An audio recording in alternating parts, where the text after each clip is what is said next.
Witajcie moi drodzy, Kaczma z tej strony Geek Factor i witam Was bardzo serdecznie i pozdrawiam Was bardzo gorąco z Krakowa, z wydarzenia o takiej małej, fajnej nazwie Galacticon, znaczy z takiej małej, fajnej miejscowości Kraków o nazwie Galacticon. Świętujemy tutaj, prawda, nowe rzeczy, które zostaną wydane, będą wydane pod koniec roku przez wydawnictwo Galacta. Padło parę niespodzianek, pewnie słyszeliście, cyklady. Duża rzecz, parę fajnych wiadomości, ale takim bardzo dużym i dużym newsem dla mnie było, jak jeszcze Dominika z Galakty mi mówiła, że będzie właśnie coś takiego na Galacticonie, co mnie tak bardzo zaintrygowało, była wizyta gości z zagranicy, a między innymi wizyta bardzo znanego autora, bardzo znanej gry Wojna o Pierścień. I właśnie dzisiaj mam dla Was rozmowę z tym panem i teraz jest tylko taka sprawa, że jeszcze nie wiem, czy będę miał czas zrobić napisy, więc zobaczę, bo YouTube podobno całkiem dobrze z angielskiego robi napisy takie automatyczne, ale jeżeli będę miał czas dorzucić napisy, to je dorzucę, ale obawiam się, że ponieważ chcę, żebyście ten wywiad zobaczyli jak najszybciej, a mówię, może mogę mieć słabo z czasem i mogę mieć też słabo troszkę z energią, więc jakby dajcie mi chwilę, ale po prostu jeżeli znacie angielski, to nie będzie to raczej dla Was problemu, ale też po prostu Was chciałem uprzedzić, że jak tylko będę miał czas, to napisy zrobię, ale chciałem ten wywiad już rzucić nawet bez napisów, żebyście mogli to obejrzeć. A teraz już, żeby nie przedłużać, to pozwólcie, że przedstawię Wam mojego gościa. Let me just introduce you to Roberto Di Meglio. Di Meglio, perfect. Almost perfect. Almost perfect. If my wife was here, it would be perfect because my wife spent like a few months in Italy. She loves it, and she just speaks it's fluent Italian. So she would probably be better to interview than me. No worry, no.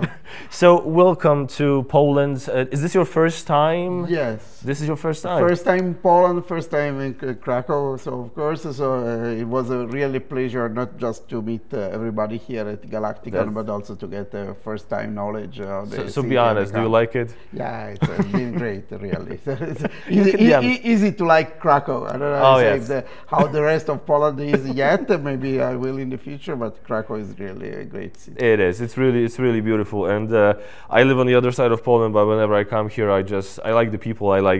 Well, it's just a great place, like you said. And so I have obviously some things I want to talk to you about, but now I'm already starting to jump around the whole list in my head because you're not only a great designer, you're also working for Armies publisher. You're the head of development, if I'm not mistaken. And so you're like the head of development at Armies, but this is also your first time meeting like face to face, at least, or is it not the first time you're meeting people from Galacta face to face? Yeah, of course they're not the team from Galacta like Dominica or Derek, because it shows, and we've been working with Galacta a lot of time. But yes, the first time that I met the Polish players in person, of course. Except, of course, there is nowadays a lot of international attendance at the Essen Spiel that we do every year, and so also Polish gamers come there. But yeah, the first time that I got the first face-to-face chance to meet the Polish fans of the game, which was great. And I have to, because every time I meet someone from the industry, specifically like I said, big names like you and designers and publishers, I'm always curious to hear their story. Obviously, unfortunately, we don't have the time to maybe tell me your entire life story. But I was just wondering how this hobby came to you. How did you find it, and how did you become a professional? Of course, it's a lot of years, so it would be a very, very long story indeed. But I think that as most of the people in the industry, which is something which makes this industry great, I think I came here because of my passion for games first and all. Because in terms of my studies, I've been studying computer science. I actually have a doctorate in computer science. But by the time I was completing my doctorate, I had already started to work in the game industry. My first professional job in the industry was to be the editor of a role-playing game magazine. That was back in the early 90s. Then from the role-playing game magazine, a role-playing game publishing house was born, Nexus. Then over the years that publisher evolved and became a publisher of board games, and then an international publisher of board games. And very soon, in fact, I had to decide whether I should continue to pursue my computer science doctorate and stay in the academy for that in that field, or go into full-time working professional in games, and I made, I don't know if it was the wisest decision between computer science and games, but then I went in for the games. Well, so you know what they say, if you love what you do, you'll never work a second of your life. Right? So I guess sort of true. Of course, working with games most of the time still means that you're doing stuff like Excel spreadsheets and answering emails, but yeah, the fact that we are also creating something that then people can play and enjoy, of course, it's always a great pleasure. Wow. So obviously I want to get more into like the War of the Rings stuff a bit later on, but for now what you said just struck me as because like you said, computer science, that like requires a very exact mind, like numbers, math, and that type of stuff. Role-playing is more, I would probably say, obviously there's numbers, there's stats as well, but it still feels like more of a, like a theme or story-driven stuff.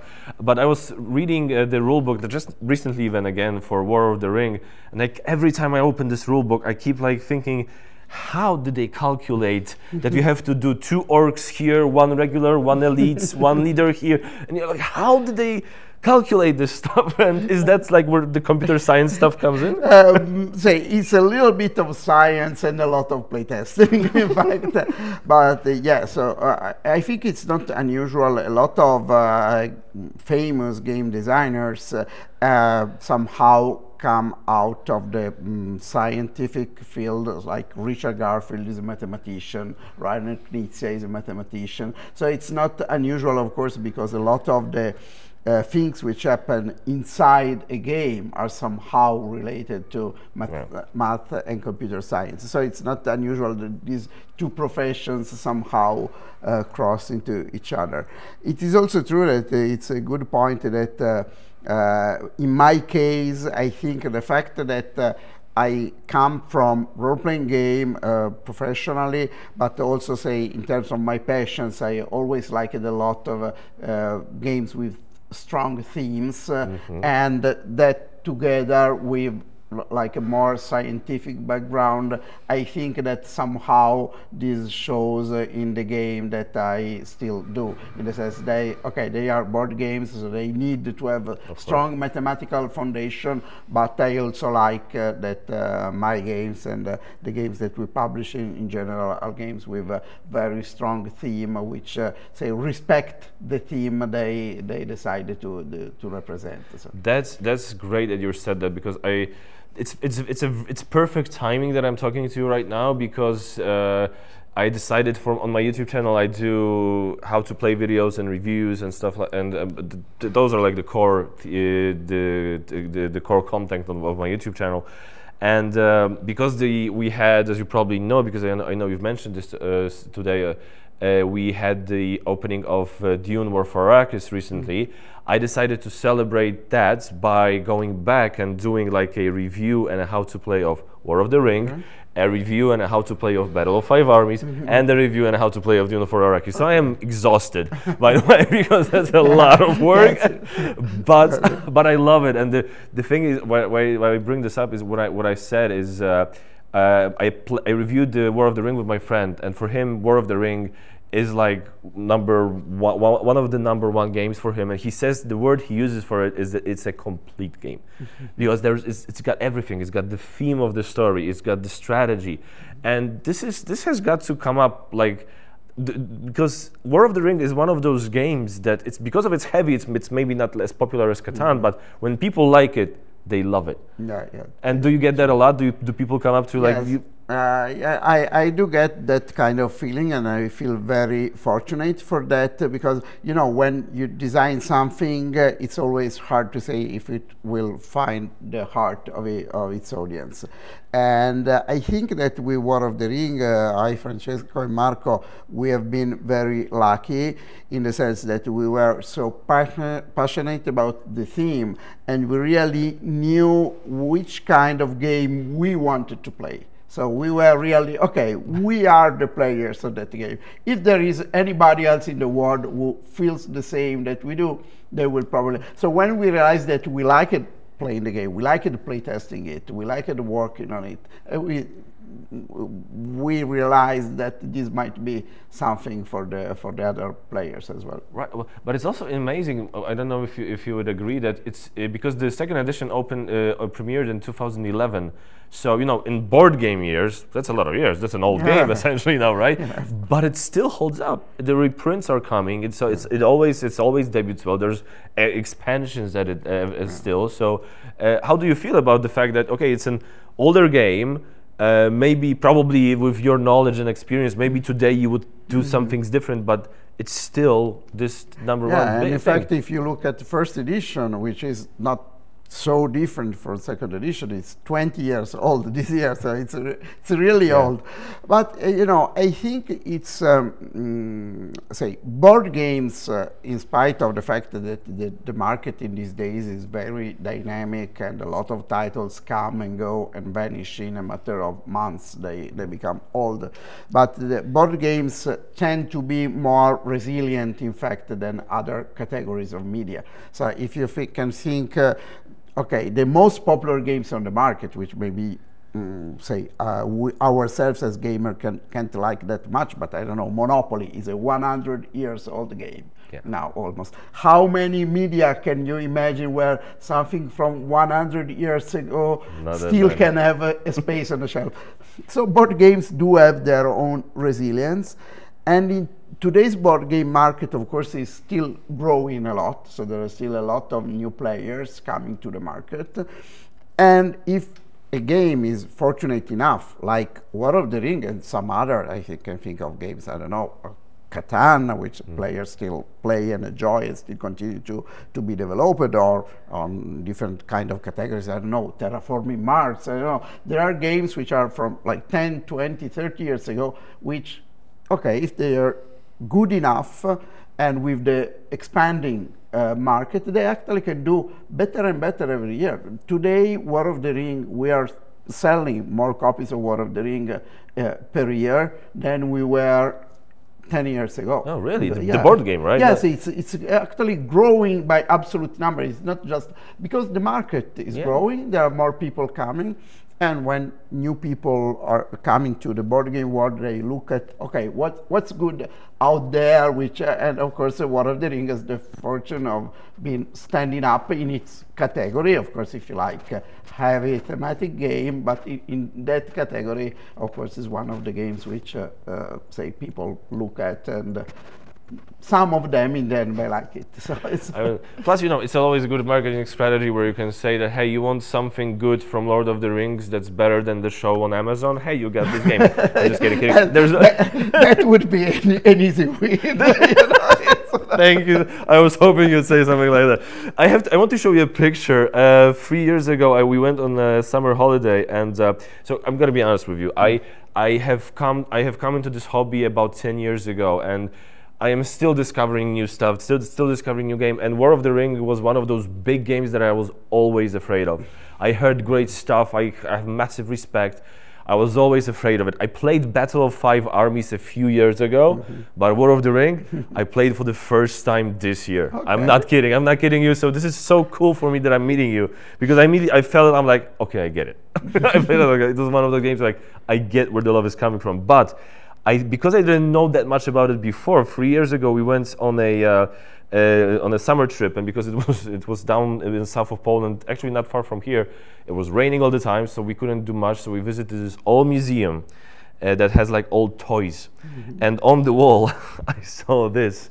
Wow. And it says War of the Ring in Polish. Yeah, because this is a map from the, or looks very similar to the map from the War of the Ring game by SPI. Exactly, and yes, and probably it's the Polish edition of that game. I didn't know that it was available in Poland as well, but yeah, this game was one of my say favorites when I was young, because that game came out when I was 15 years old, so it was something which say when I met that game, it was wow. What is this about? And as I said in the seminar today, but say the people can also find an older version of that seminar on YouTube from UK Game Expo 2 years ago. It was definitely one of my inspiration.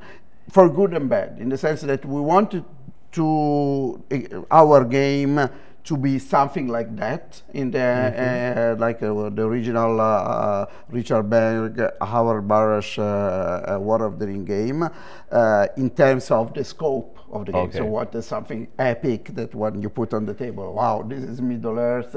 We wanted to have everything in it, so the armies and the characters and the events, but we also knew, well, mechanically speaking and in terms of design choices, some things which didn't really work as they should in that game, and we could learn from those mistakes to try to do a different and better game. Right. So, but were you like getting like a support or help from Richard Berg and the second designer? I forgot the name, right? Yeah, Howard Barash. Yeah. No, we actually it's an interesting story because in fact when the War of the Ring design process started, we realized, because the licensor told us, that there were several companies pitching projects for War of the Ring. And one of those companies actually was proposing a second edition, a new edition of Richard Berg and our Barash game. So actually that game was one of our competitors in the race to become the new War of the Ring game. Well, I guess you won. In the end we won. I think that was somehow a little bit of a mistake, not by the original designers, but by the publisher, because essentially what they were trying to do is to propose essentially the same game, so which more than 20 years after, it was not more to the standard of what the market was expecting in the early 2000 from a game like that. So X encounter, a lot of cheats, it's very complex rules. So in spite of it being amazing for me when it came out in the late 70s, but actually met the game in the early 80s, still was not a game which was viable for the modern day market. Right. So. It's funny, but because it was when I published, because I took the photo and I published it on my channel's Facebook page, and there were some of my viewers who were commenting that they said, "Oh, I still have it." Like they remember it. They, not only do they remember it, some of them still have it. One comment said, "I still have it, and I scare my son with it." Because it is one of those games where like the kids nowadays would look at it like, no, thank you. So 2004, that was your War of the Ring, and then the second edition came in 2011. So, and obviously when you do some research, it pops up that 2011 is also the year when Armies was started, right? Exactly. So are you like the co-founder of Armies, or? Yeah, I am one of the founder of Armies, and so when essentially Nexus, my previous publishing company, had to close doors because it was not financially viable anymore, and so we restarted, and we went back again to the licensors and say, okay, you know, Nexus is closing door, but we are starting a new venture, and would you renew the rights to the new company? And we were fortunate enough that they decided to give us their trust again, and of course we had all the rights, because we were the designers, because we had the agreement with the various artists like John Howe who cooperated on the game, so we could restart the new company using War of the Ring as one of the foundation of the new company. That's awesome. So, but I do have to wonder. So, how did Battle of 5 Armies happen? Was it just an attempt? Because Battle of 5 Armies is lighter, I would say, than War of the Ring. A little bit, much, but it's a little bit lighter. It's a little bit lighter, but it is also like theme-wise, like War of the Ring is essentially like the entire trilogy, and Battle of 5 Armies is like the second half of Hobbit. But it was, because I think the opening of the game, again, it was 2016. It's coincided with the premiere of the movies. Was that planned, or did you simply want to revisit the design? And yeah, you know, it was planned in the sense that, of course, we were always thinking after War of the Ring, what should we do with the Hobbit? So we would like to do a Hobbit game, and for a lot of time together with Francesco and Marco, we tried to envision a game which was more mechanically similar to War of the Ring, recreating the entire history of the Hobbit. But the story there is very different. So, you know, in a way, we avoided the mistake that Peter Jackson did. If you want to can look a little bit arrogant, but what Peter Jackson did with the movies, he tried to do the Hobbit and tried to do the Hobbit like the Lord of the Ring. But it's not the same. You can't do, and Tolkien himself, you know, at some point he had the idea of rewriting the Hobbit to make it more consistent with the Lord of the Rings. And then you can read about this in his letters. But then when he realized that doing this, he would destroy what made the Hobbit a good book. And so in the end, he abandoned the project because they are, okay, set in the same world, and story-wise, there is, of course, a connection between the two, but in terms of what the stories are they are very different stories. So we couldn't just use the same mechanics and do similar games. So in the end, we realized that the best thing that we could do to do an interesting Hobbit game, somehow looking at the work that we did with War of the Ring, was just to focus on the final battle. And in fact, we already had developed a system for more tactical, let's say, battle for the first edition of War of the Ring, because in the first edition of War of the Ring, we released an expansion called Battles of the Third Age, and that expansion already included smaller scale battles, the Battle of Helm's Deep and the Battle of Minas Tirith. And so essentially we already had the tools to create a new game based about the Battle of Five Armies, using essentially the same mechanics that we had developed for those two battles. And then, of course, the fact that the Hobbit trilogy was on the horizon when we started working on it, to say, okay, let's try this time, because War of the Ring came after the Peter Jackson trilogy. So the Peter Jackson trilogy was over in 2003, right, and War of the Ring came afterwards. Also, it's a book license, so we didn't were so worried to have a connection with the movies. Battle of Five Armies, again, is a book license, so it is based on the Hobbit as a book, not on the movies. But of course, we tried to tie in time-wise, in terms of the timeline, with the release of the Peter Jackson movies. In the end, I must say that in our category, so we are not doing mass market games, so we're not doing games that end up on supermarket shelves. In the end, the movie trilogy didn't do us any good or any harm. I think so. And in fact, again, we have seen maybe, as people forget about the Hobbit trilogy, over the years the game again has proven to grow in popularity in comparison to its original release. That was actually going to be my question, because I was wondering if you are as happy with how Battle of the Five Armies is doing compared to how happy you are with how War of the Ring is doing. So, but I'm guessing you're happy with it, right? Yeah. Okay. Of course, it's difficult to compete directly with War of the Ring, but definitely Battle of Five Armies also it's almost 10 years old now and is holding its ground. Yeah, they're reprinting it. They announced it even today that they're reprinting it. I think it's already. I think the preprint is already. I think it's now in stores or something. Yeah. So we are also reprinting it all the time. So we are very, very happy with how it's. I have to say I kind of like it more than War of the Ring for a very simple reason, because I played the friend that I mentioned to you.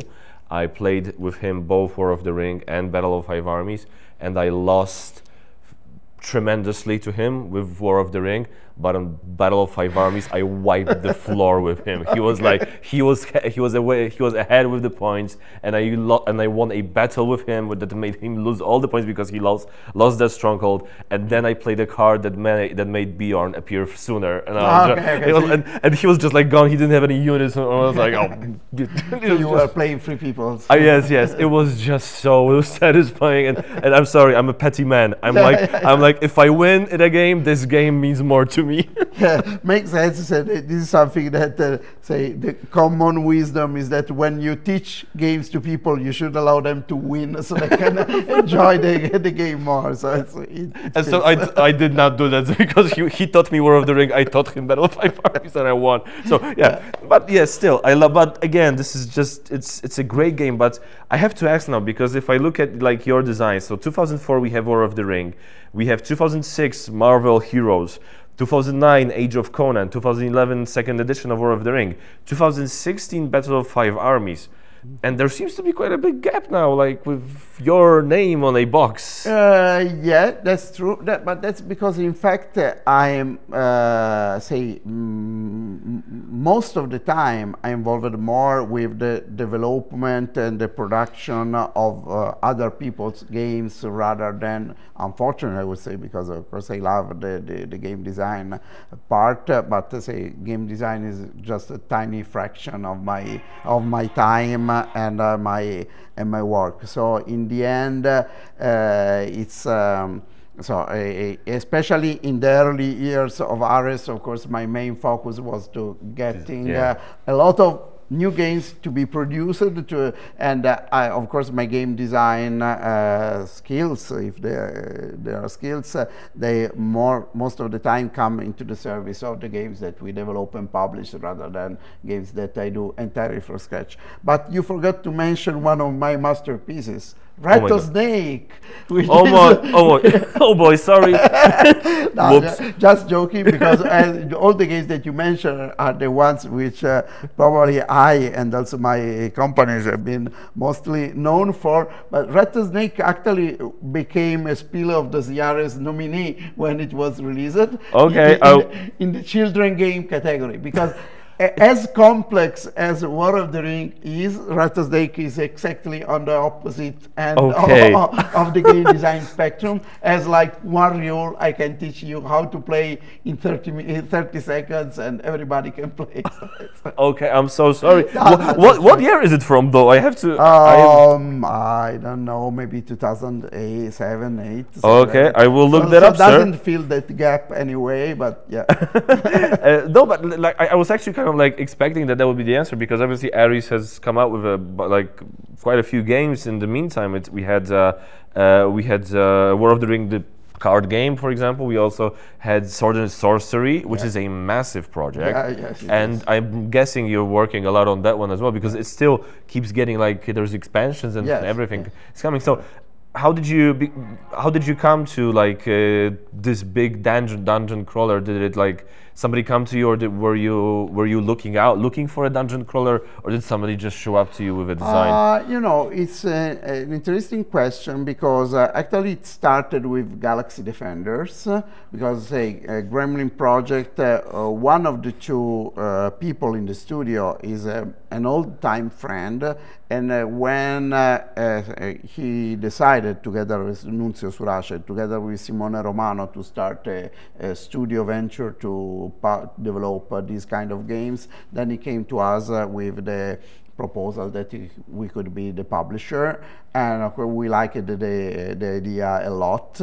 And then it was born from that. So actually it was like an idea which came to us, but it was such a good fit to our, say, publishing philosophy that of course we took the proposal up immediately. So it was a really good game. I love it. I don't have, unfortunately, you know, it's like the burden of the reviewer that you don't really get time to play as many new games, as many of the old games that you love, because of all the new games that show up. But Sword and Sorcery was one of the games where I played it. I was just like, oh, this is a great dungeon crawler. Heavy on the rules, as you tend to do, apparently.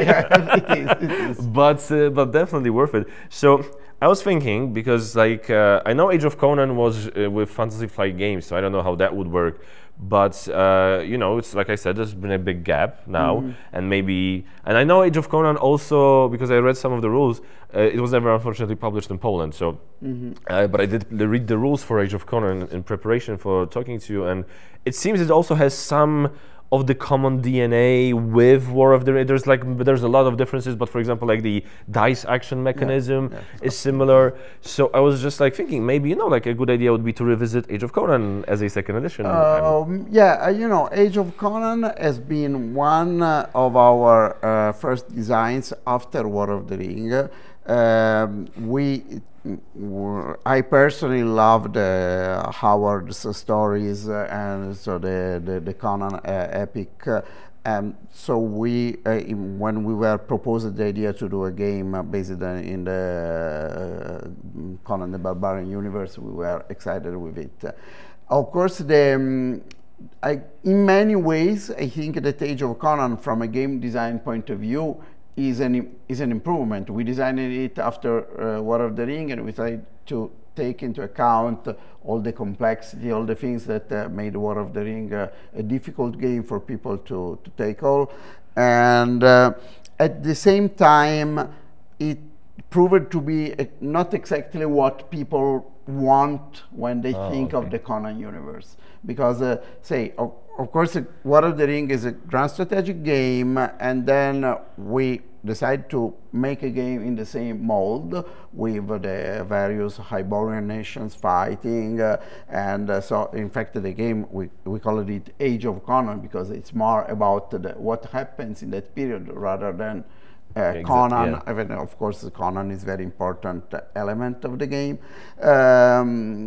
So in many ways it's a very good design, but in the end I don't think it has found the heart of the audience who loves Conan stories as War of the Ring did. In fact, we tried to relaunch the game with Armies because when we first published Age of Conan, it was still Nexus, and Fantasy Flight was our US language partner for the game. So Age of Conan English edition was published by Fantasy Flight on a license by Nexus, just like they did with War of the Ring first edition, which was also developed by Nexus and published by Fantasy Flight. But then after Armies restarted, we had ideas for an expansion to Age of Conan, and which is called Adventures in Hyboria. And so we decided to make a deal with Fantasy Flight to buy back essentially all the existing inventory of Age of Conan First Edition, and we relaunched the Age of Conan First Edition together with the Adventures in Hyboria expansion. And I must say, it's a good combination. Adventures in Hyboria expanding over the role of Conan as it was depicted in Age of Conan. I think it makes really the game more interesting and closer to what the fans wanted, but still the attempt was not as successful as we would hope. So in the end, I don't know if there is a chance to go back at that again. I mean, I'm sure it would find its fans, but obviously you know better. So I'm just but I would love to play it. I mean, I would love to have the chance to actually play this Age of Conan. But since we're talking about like relaunching old games, because of everything that's happening with Marvel, have you considered like going back to Marvel Heroes? Because that's also like again, never published in Poland. I found the rule book online, and I was going through it. I was like, okay, that's even further removed from like War of the Ring. Yeah. But have you thought about with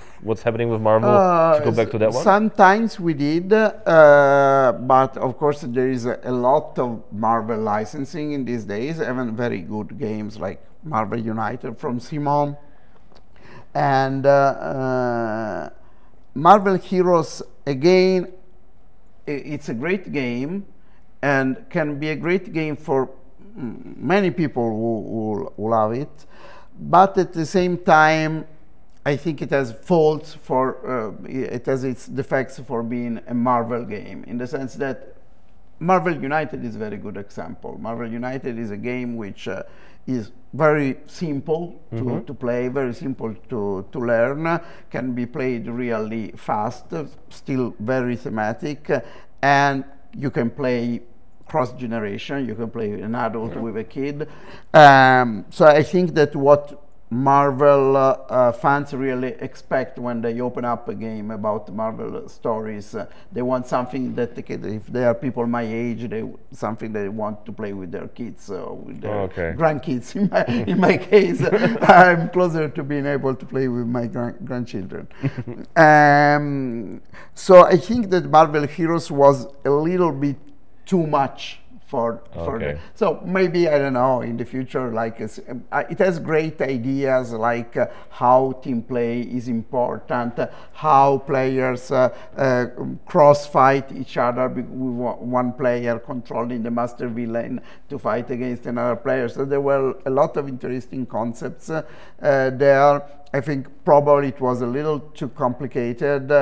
But who knows? I wouldn't say no. It's definitely something is in our heart. I would play it. I mean, I love Marvel, and obviously, I'm after playing like Battle of Five Armies and War of the Ring recently. I'm a huge fan of you now, so I would play Marvel Heroes anytime. Thank you. So you have one customer. You know, you have at least one. It's a good start. it's a start, right? There was one thing that I wanted to talk to you about, and then I was worried, and then I was maybe not so worried, because I wanted to talk to you about War for Arrakis. Okay. But then I looked at the box, and I was like, and when the Kickstarter for Arrakis came, I was like, wait, this has one name missing. And then I heard that I heard that, hey, the creator of War of the Ring will be on Galacticon, and I was like, oh, that's the one name that's missing. And I was like, oh, maybe I should not bring it up. Maybe it's like a sort thing. But then I saw your name in the rule book. They gave you a special thanks, and yes, you were one of the testers. So I was like, okay, so maybe there isn't like bad blood between you and Francesco and Marco. No, absolutely. So we have been friends with Francesco and Marco for so many years. Actually, even before we worked together on War of the Ring, we first met in the early 90s when they were the designers of Lex Arcana, their first published role-playing game design, and I was publishing my role-playing game magazine. And we have been friends since then. And of course, in the past few years, they've been working with Simon, and Simon wanted to get them to do a Dune-based game. And so essentially they were very open with me since the beginning. Would be a problem if we leverage, say, the core mechanics of War of the Ring to do this game, and I was fine with that. Actually, you know, in fact, in terms of what happens in game design, you say everybody could just rip off the mechanics from one game and reuse them in another game. That happens all the time. That's in fact, there are famous games. We can mention, I know, Cards Against Humanity is essentially the same game as Apples to Apples. So just we changed approach, changed theme. It happens all the time.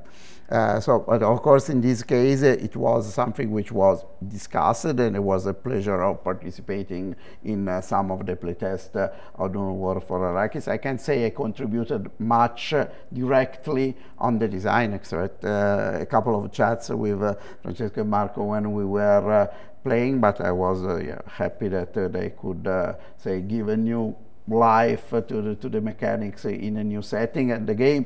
I think it's a great thing that people who learn to play one of the two games get a lot of the core concepts that will make it much easier for them to start playing the other games.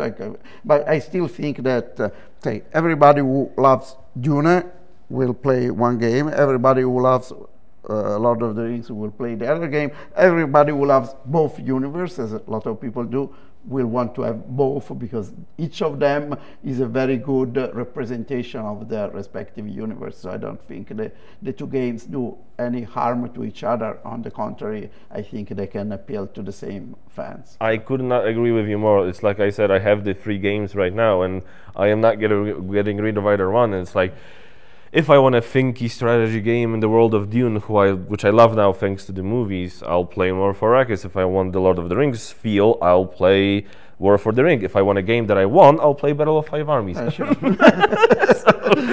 100% sense. Yeah, exactly, right? So is it possible that someday, obviously, like you said, they're busy with Simon now and you're with Aries, but is it possible that someday we will see a new design from the three of you? Yeah, for sure. Because in fact, while Francesca and Marco are employees, essentially full-time contributors to Simon, they still have the freedom that was a part of the agreement when they started to work with Simon to continue to develop the War of the Ring line. And Francesco, is also the designer of the One Ring role-playing game, and so he also has the freedom to continue developing the One Ring role-playing game. So definitely, at least for the near future, it will be possible for us to be working again on new games in the War of the Ring line, that's for sure, and maybe later on along the road, who knows, but for at least as far as War of the Ring related games are concerned, it will be possible for us to continue working together. Wow, listen, I could talk to you, I feel like I could talk to you for like 2 hours at least, but we have to kind of like wrap up, and because they'll be closing up the place soon. But I wanted to ask you something which actually might be a stupid question to ask at this point in the interview, but because I asked you about your love of board gaming and love of games and everything, but I didn't ask the obvious question, which is probably related to your love for Lord of the Rings. I'm assuming you're a big fan. Yeah. Of course, I am, and I've read it multiple times over the years. Watched the movies, the original Bakshi's movies. Tried to watch the Return of the King cartoon, which is not so good. Unfortunately, you remember the one from the 80s. The Hobbit cartoon also was tough. So yes, I am a big fan. Actually, I first met the Lord of the Rings thanks to Ralph Bakshi's animated movie in the late 70s. And of course, that movie is unfinished. It ends with the Battle of Helm's Deep, so it left you wondering, okay, now what will happen to Frodo and Sam? They were just left there halfway in their quest. And so after the Ralph Bakshi's movie, I had to run and get a copy of the novel and read it. And then, since then it has been continuous love. So a serious question now. What do you think about the Amazon show? Because I tried to watch it, and listen, no hate, no nothing towards anybody, but just genuine, just talking about the show itself. I'm actually, what I say, I can't say anything about the show because I stopped watching it after episode 2 of the first season because it was just boring. Yeah. And that was just, so again, I'm not talking anything about actors, about anything. It's just the fact that it just didn't grab me. I can understand that completely. Personally, I've watched the entire first season. I haven't had the time in these days to watch the first episodes of the second season, but I'm sure I will. I must say I don't hate the show. I don't really care that much for the departures that they take from the canon of the Tolkien's book, because I can accept, like Peter Jackson did with the original trilogy, there are going to be differences if you want to make a good movie or a good TV series out of a novel, or even harder in this case, out of the appendix to a novel with all the restrictions that might bring, creatively speaking. But I definitely think it's a missed opportunity because it's not a good series in the end. It's the pace is not right. The characters are not compelling enough. So it's in spite of being based on a great novel and a great world building, in spite of a lot of energies involved, visually striking. John Howe, which is of course a very good friend and one of the best artists in the world, definitely one of the people who created the vision of what the talking board is. He's also involved with the Amazon series as a concept artist. It shows, it's visually, it's really great. But in terms of storytelling, I think at least season 1 falls short. People who are watching season 2 seems to be a little bit divided between people, those who say that, okay, it's a little bit better than season 1. So I try to be optimistic, but yeah, definitely has been a missed opportunity. Yeah. Seeing, and even I saw that scene with from season 2 of an orc family with like the father and the orc who doesn't want to go to work because he's a father and a husband. I'm like, orcs? Like, you know, it's tricky. I think that Tolkien himself was somehow conflicted about the orcs because of course he was very conscious about the fact that his world building should be realistic. So on one side, I think Tolkien himself knew that the orcs are people. And then in the end, even if they become tools of evil, they're still basically people.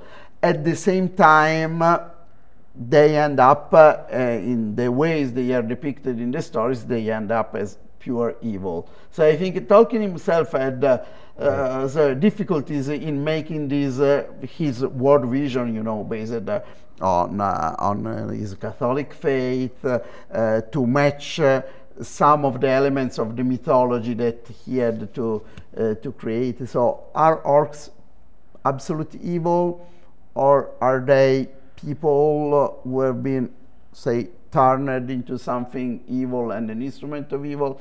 So I think it's debatable. So I wouldn't be offended by orcs being shown more like normal people who sometimes do evil things like people do, or more than most people do.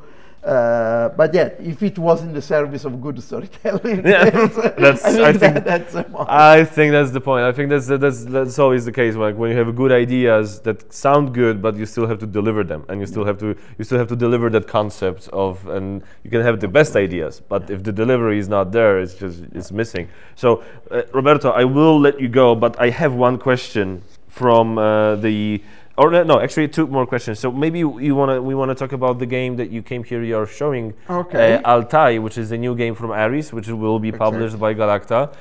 Tell me about it, because I'm all it's got deck building, which is my favorite mechanism. It's by your publisher, so I'm guessing it's not easy. So no, actually, it's much easier than most of our games are, I must say. And still, I think it's a game that gamers can like, because I think it has a very good depth.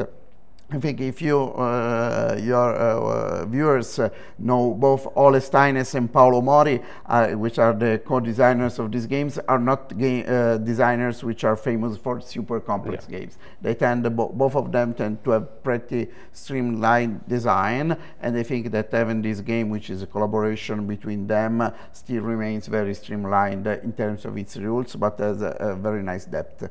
The game is essentially civilization themed game. We wanted to create this imaginary world, so we did a little bit of a world building effort around it with sort of a prehistoric version of fantasy races which live in this land which is essentially sort of like a crossroads between the world of these ancient fantasy people and the world of man, who starting to develop technologies and more advanced civilization that these people have. And so we did a lot of work on the world building elements, also because we found this great artist, Paulina Nuniemi. She's a Finnish artist that when we saw her art, we liked it a lot, and so we decided we want her to visualize this world, and so we did a lot of effort on that. And the game itself, essentially, it's a deck building game at its core, but the deck building element is married together with a kingdom building and civilization development game. So actually, you're game strategy can grow into 3 different directions: the way you develop your deck, but also the way you develop your technological achievements, and the way you develop your presence on the board, so how you expand your kingdoms, and how it's very interesting how your presence on the board interacts with the cards. So like cards work better when you control certain places on the board. So it's not like they are disjoint element. The board is here and the cards are there, but they really work together. So I think it's a very clever design. The game is simple to learn, plays really fast. We're playing like 3-4 times today with different groups, and all games were over like 90 minutes with 4 players, even if it was the first time they were playing, and scales down if you're less than 4 players. So 2 players can play with 40-45 minutes, but still is a game I think is very satisfying when you I mean, deck building and civilization, I'm sold. So I'm looking forward to it. I know people are looking forward to it. So, and I'm guessing you got a lot of feedback from people today. A lot of positive, So I mean, like I said, I do have one last question, which has been somebody asked me to ask you.